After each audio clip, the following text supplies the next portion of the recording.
expulsar irresponsavelmente os demônios de uma pessoa, mas retirar o direito legal que permitiu o alojamento deles. Olha, retirar o direito legal que permitiu o alojamento deles.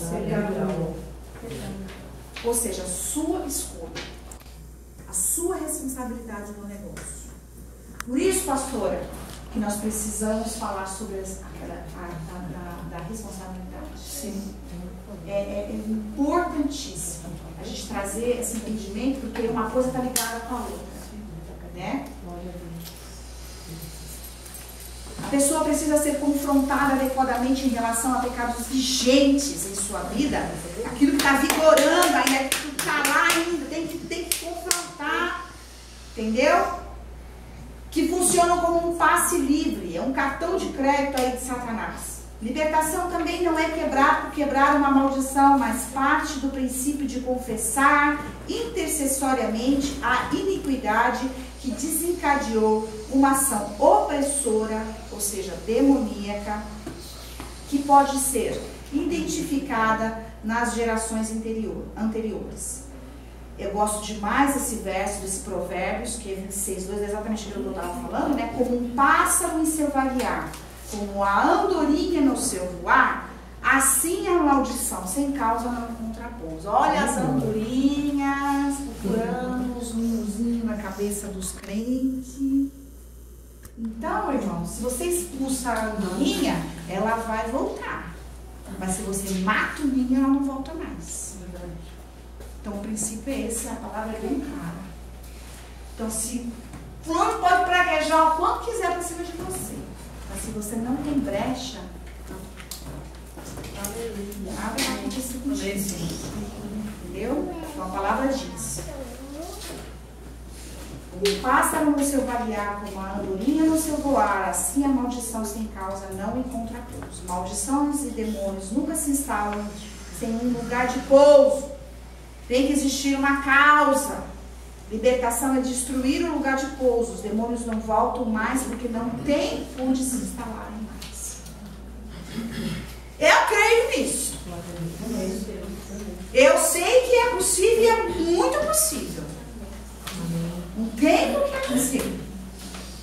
Deus tem descortinado sobre sua igreja estratégias e discernimentos novos que nos permitem estar a um passo na frente do inimigo. Olha o que nós estamos fazendo aqui.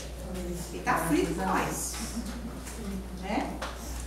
O principal elemento responsável pela destreza e perícia na batalha espiritual reside no mapeamento espiritual. Ou seja, nós temos que estudar o que está acontecendo na nossa vida. Aquelas 3 áreas de mapeamento.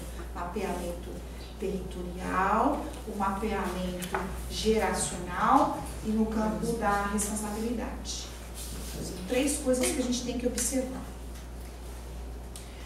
O mapeamento espiritual nos conduz com profundidade ao diagnóstico correto que nos permite fazer intercessões, confissões inteligentes, objetivas e fulminantes com resultados precisos.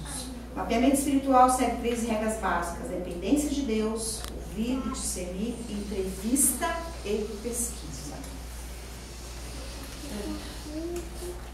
Na libertação, lida-se com sintomas reais e latentes. A libertação não é procurar problemas onde não existe. Presta bem atenção, grifa, risca bem isso aí. Libertação não é procurar problema onde não existe. Chifre, cabeça de cavalo. Não tem que ficar cutucando nada onde não tem nada. Às vezes a pessoa, tá bom, tem liberdade. Eu tô bem. Assim. Quem sabe assim a pastora me dá um pouco mais de atenção, né? Então assim, isso acontece muito, viu, irmãos? Muito. Eu tô brincando, mas é uma coisa séria. Eu sei que aqui ninguém tem esse problema em nome de Jesus. Mas já, como nós estamos treinando vocês, nós estamos falando, isso é nível de treinamento de liderança, esse curso. Então é bom vocês saberem que essas coisas também existem, porque a gente não pode perder tempo, sabe, irmãos? A gente não pode perder tempo. Nós estamos tendo tempo hoje que a gente não pode perder tempo. Tem pessoas que vêm para tomar o nosso tempo, gastar o nosso tempo. Então a gente tem que estar ligado. Se não existe um sintoma claro a ser investigado, não há por que insistir numa libertação.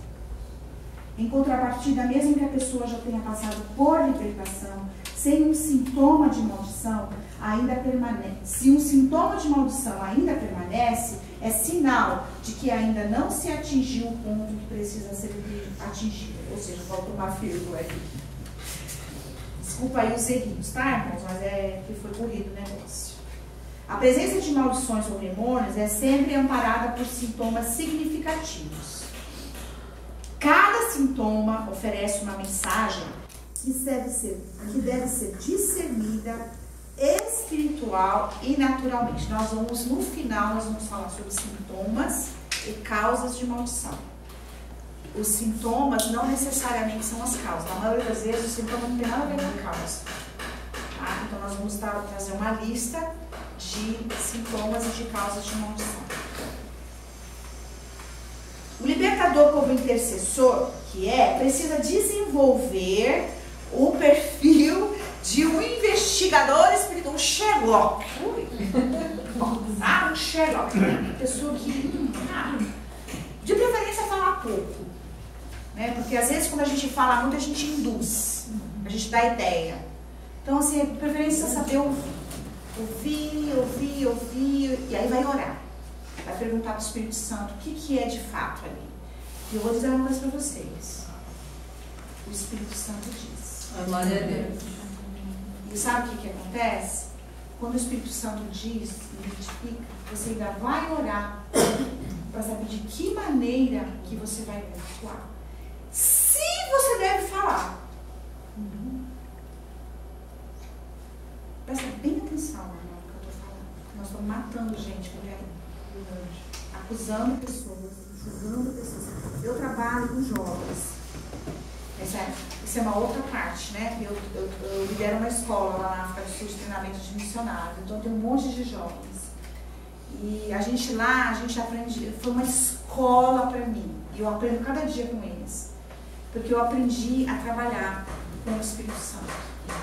Então, olha, eu não digo para você que não aconteceu, mas assim, é muito raro eu dizer para a pessoa o que está acontecendo com ela. Porque isso não é meu defeito. Tem pessoas que podem não concordar.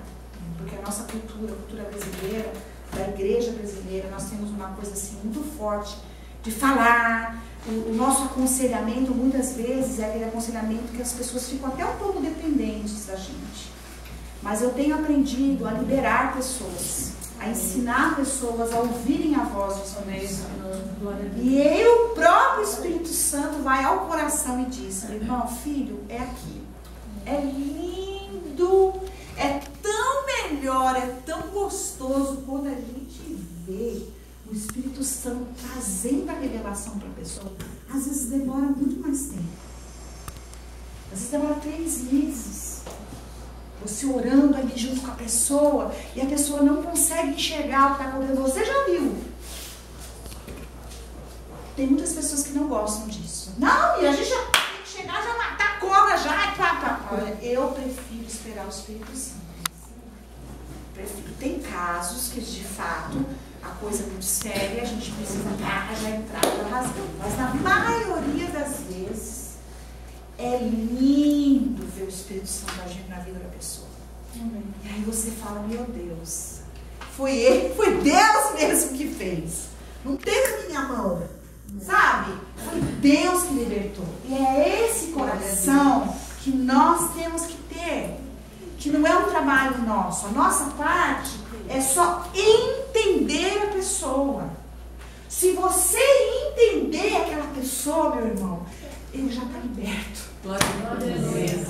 Porque se você entender e orar por aquela pessoa, entendendo o coração dela, ou seja, mapeou, viu o que aconteceu, quais as influências que tem sobre a vida dela, sobre a vida dela, o que há de influência espiritual, geracional, territorial, etc e tal, o que ela está resistindo, é porta de orgulho, é uma questão de mente, é um ataque demoníaco, seja lá o que for, você mapeou, identificou, vai orar. para que o Espírito Santo se revele a ela. E ele se revela. E aí a pessoa é cheia do Espírito Santo e fica livre de você. Você já pensou que coisa mais maravilhosa? Nós discipularmos pessoas, trabalharmos com libertação e as pessoas serem livres de nós. Amém. Irmãos, nós precisamos libertar as pessoas. Nós não podemos mais andar como igreja carregando as pessoas. Amém. Sabe? Nós somos crentes maduros e como crente maduro nós temos que caminhar sozinhos. Temos os nossos pastores para nos orientar. Mas nós somos maduros, nós temos o Espírito Santo dentro de nós. Nós podemos caminhar e ajudar outras pessoas. Amém? Deus tem... Eu já falei sobre aí, né? Já. O mapeamento espiritual... Não, aqui já foi. Na libertação, lida-se com sintomas reais e latentes. Esse também já falei, já. Você estava com saber ler os sintomas reais. Eu me empolguei, ó. Bem como desconsiderar os reais, ler os sintomas é o ponto de partida para chegar à causa. Aquilo que a gente falou, né, sobre o Espírito Santo, nos ajudar. É necessário ouvir muito a pessoa. E também o Espírito Santo. Normalmente, quando não ouvimos a pessoa também, grife isso aí. Quando nós não ouvimos a pessoa, nós não ouvimos o Espírito Santo. Para ouvir a coisa certa, é necessário fazer a pergunta certa. O libertador precisa de sabedoria, da sabedoria de Deus, para propor perguntas que têm a ver com os sintomas apresentados. Gente, isso é muito sério. Porque fazer pergunta indiscreta, pergunta que não tem nada a ver, porque você tem um relatório, porque você tem um número de perguntas, sabe? A gente realmente precisa orar e buscar no Espírito Santo que tipo de pergunta fazer para as pessoas, para que a gente possa mapear, para que a gente possa ajudá-las a detectar o que está acontecendo de errado, né? Onde está. É preciso tomar cuidado com o misticismo, pois pode oferecer uma visão. Vem aqui, Miriam, que eu vou fazer um teatrinho com você. A Miriam está entrando, está chegando na igreja. Vai de volta, vem de lá. Entra na igreja. Tudo bem, querida Miriam? Como você vai? 3 mais 20. 3, né? No Brasil tem 3, né? Então. Ai, eu estou sentindo que você não está bem. O que está acontecendo com você, Miriam? Ai, mas eu acho que você está com o espírito de alguma coisa perseguindo você. Não, eu tenho a solução, eu posso te ajudar.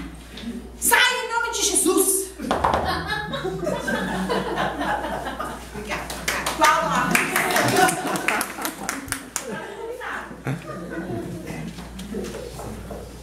É isso. Pode ir. Misticismo pode se tornar místico. Amém?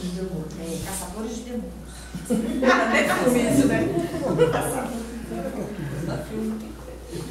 Pode oferecer uma visão corrompida, exagerada na análise dos sintomas, o que compromete o diagnóstico. Podem também entrar sutilmente em nossa vida orgulho.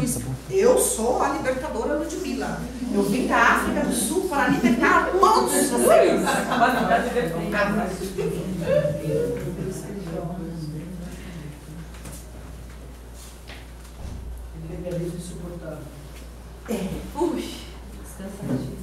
Não pode fazer isso. Não pode fazer aquilo. Você está muito para a esquerda, mais para a direita. Não pode. Vai engessando. Podendo depreciar a visão de libertação e batalha espiritual, gerando ênfase equivocadas, confusão, críticas, divisão e até heresias. Está cheio por aí. Porque pessoas começam a colocar regras e regras e regras. E faz isso, faz aquilo, dá 3 pulinhos aqui, 4 pulinhos aqui, bate palminha, chama São Longuinho, ui! Mas é mais ou menos a mesma coisa, né? Então é complicado, a gente realmente precisa tomar muito cuidado com essas coisas, porque é o Espírito Santo. É o Espírito Santo. É Ele, está dentro de nós, é Ele que vai fazer o trabalho. A gente é só um facilitador. É só alguém que Deus está confiando alguma coisa para nós. Sabe? É só um meio. Vamos lá no Ministério de Restauração. Definição de libertação. Libertação é o ato de uma pessoa percorrer o caminho entre um sintoma demoníaco real de comportamento, sentimento, pensamentos, doenças, bloqueios, etc. É um caminho que você percorre até a sua verdadeira causa, ou seja, do sintoma à causa existe um percorrer. Você como libertador, você precisa mapear esse espaço. Eu vou ter uma figura que eu já vou mostrar. Guiado por um discernimento do Espírito Santo e depois levar essa verdadeira causa até aonde, irmãos? A cruz. E pela cruz de Cristo, onde tudo é definitivamente resolvido. Só podemos ir à cruz pela cruz, o que envolve humilhação, confissão, renúncia, obediência e quebrantamento. Glória a Deus. É postura, é posicionamento, é decisão, é obediência. Aconselhamento e libertação precisam andar juntos para que o Ministério de Restauração, da restauração, não se posicione em extremos que desequilibram o nosso potencial de ajuda. Eu estou falando como líder, como um pastor, como alguém que está discipulando alguém. Em muitos casos complicados envolvendo homossexualidade, adultério, colapsos psicoemocionais, desestrutura familiar, satanismo ou situações graves que implicam em uma infestação demoníaca. Se não tomarmos uma rota de libertação, se a gente não fizer alguma coisa, falar, vamos fazer alguma coisa para resolver o problema dessa pessoa, acabaremos implodindo todo o processo de aconselhamento em uma gerência vazia e sem resultado. Ou seja, a pessoa vai embora da igreja do mesmo jeito que chegou. Não mudou em nada. Então tem horas que de fato a gente precisa chegar nesse ponto. Para dimensionar melhor as proporções do padrão de aconselhamento na libertação, é importante estabelecer que, em média, olha só que interessante, isso é muito bom para desmistificar e para não dar valor àquilo que não tem que ser dado. Demasiado, né? Demasiado. Num atendimento pastoral, demanda 80 a 90% de libertação? Expulsão do demônio? Não ouvi. Do quê? Aconselhamento. 10 a 20% de libertação. Tem igreja que está dando 100%. Isso é muito sério. Tá? Nós temos pastores, líderes competentes, ungidos, cheios de unção para aconselhar, para ajudar. Entendeu?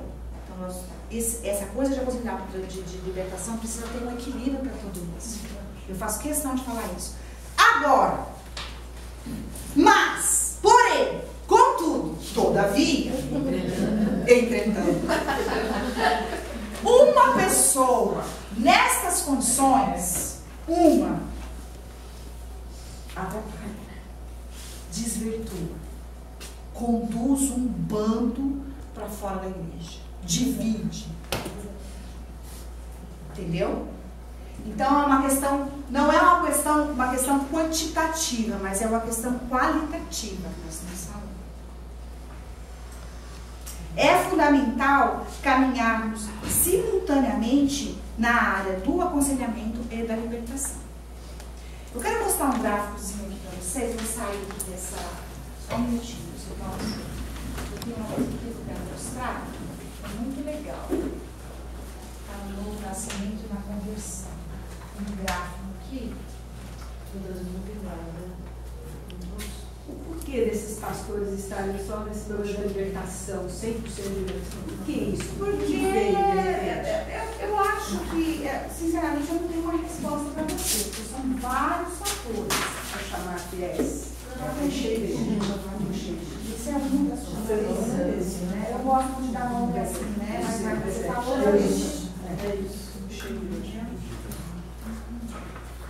Os 3 aspectos da restauração. Eu vou te mostrar um gráfico. Olha que coisa interessante. Olha lá. Eu amo esse gráfico. 80% é reeducação, ou seja, você tem que se reeducar. Você, quando vem para Jesus, você tem que, se você não nasceu no berço do Evangelho, e às vezes até quem nasceu no berço do Evangelho, precisa se reeducar com os novos princípios, com os valores. Tudo muda na nossa vida. Eu não nasci no Evangelho, eu tive que mudar tudo na minha vida.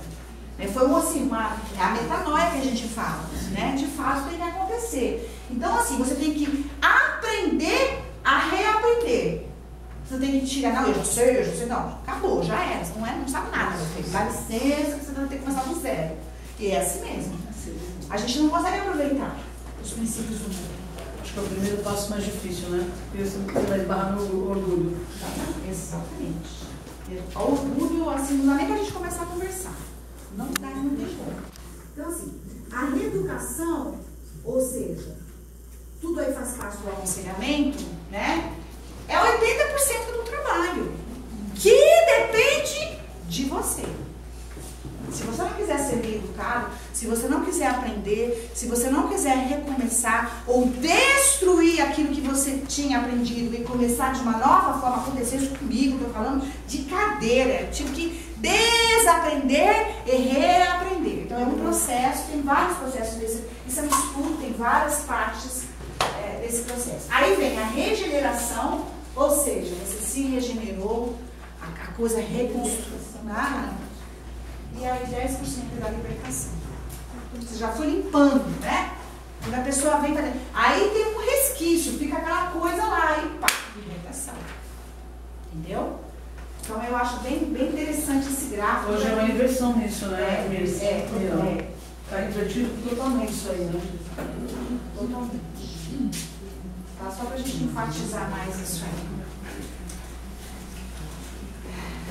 Então aqui eu falo como se nós tivéssemos, como funcionaríamos. Aqui é porque esse treinamento é para a criação de um ministério de libertação e restauração, né? Eu gosto sempre de usar essa palavra restauração, porque sai o estigma, sabe? Porque inclui cura, libertação, aconselhamento, tudo inclui ali dentro, então fica muito mais legal, muito mais gostoso de você ouvir a palavra restauração do que só libertação, porque infelizmente no Brasil e na África também, essa palavra ficou muito distorcida. Esse trabalho tem muita gente boa, mas também tem sido muito distorcido, né? Às vezes a gente faz culto de libertação e a palavra, né, que é isso, né? Mas infelizmente às vezes as pessoas que ouvem, poxa, o que será que é isso, né? Eu sou crente, você entendeu? Então, assim, a gente precisa, às vezes a gente precisa achar umas formas, né, de poder divulgar melhor a coisa. Então, assim, a palavra restauração, eu acho muito, muito apropriado, que mostra o coração de Deus, né, por nós. Então, assim, como nós funcionaremos, né, no caso de estar montando um ministério de libertação? É um ministério amplo, no sentido de trabalharmos com aconselhamento, cura das emoções, e se necessário for, iremos até a libertação. Quando oportuno, aplicaremos seminários de cura e libertação, como foi um seminário que eu coloquei, que é este que eu vou estar passando para a pastora, intercessão corporativa e individual e atos proféticos. Também poderemos nos utilizar de literaturas de apoio em áreas específicas, visando uma abordagem mais profunda. Tem muitos livros bons, que eu indico do POT, que é uma linha muito boa, muito apropriada. Por que eu fiz questão de fazer a apostila? Sabe por quê, irmãos? Para não haver distorção da palavra. Sabe? As pessoas, mas o que tem que ter a apostila? Tem que ter, porque eu poderia estar falando. Mas uma coisa é você ter a palavra aqui escrita e você não esquecer e não distorcer aquilo que eu disse. Então, como é uma área onde o diabo tem colocado a pata dele, a gente tem que nos cercar de todos os cuidados possíveis e imagináveis para que a coisa não seja distorcida. Então, por isso, esse cuidado de falar, inclusive lendo, para que não haja confusão, para que a coisa fique bem clara naquilo que a gente está fazendo. O que nós nos propomos a fazer? Vamos juntos percorrer a distância entre o sintoma, claro, de maldição ou opressões demoníacas, que podem ser de comportamento, sentimento, pensamento, doenças, bloqueios, etc., até a sua verdadeira causa. Nós já falamos sobre isso, né? Então tá, o que você tem que saber? Que nós só poderemos ir à cruz pela cruz, o que envolve humilhação, confissão, renúncia, obediência, quebrantamento, de tudo que a gente está falando até agora, aqui tem um resumo. Que é o que você tem que saber, tá? Que nós só poderemos ir à cruz pela cruz. Então você vai ter que fazer a sua parte. Se você não fizer a sua parte, não tem libertação. Não existe libertação sem confissão. Você precisa saber que a cruz é um pacto entre Deus e o homem. Ou seja, existem duas pessoas envolvidas no processo. Não é só a parte de Jesus, porque a parte dele ele já fez. A gente tem que fazer a nossa, né? O sangue, você precisa saber que o sangue de Jesus é o símbolo de uma aliança. Você precisa saber que o sangue de Jesus é um apelo do coração de Deus em busca de uma resposta do coração do homem. De novo, duas pessoas envolvidas, duas partes. Sem uma resposta do homem, a cruz não tem sentido, ou seja, você não pegou o seu pacotinho, né? Tá lá, você chegar lá no céu,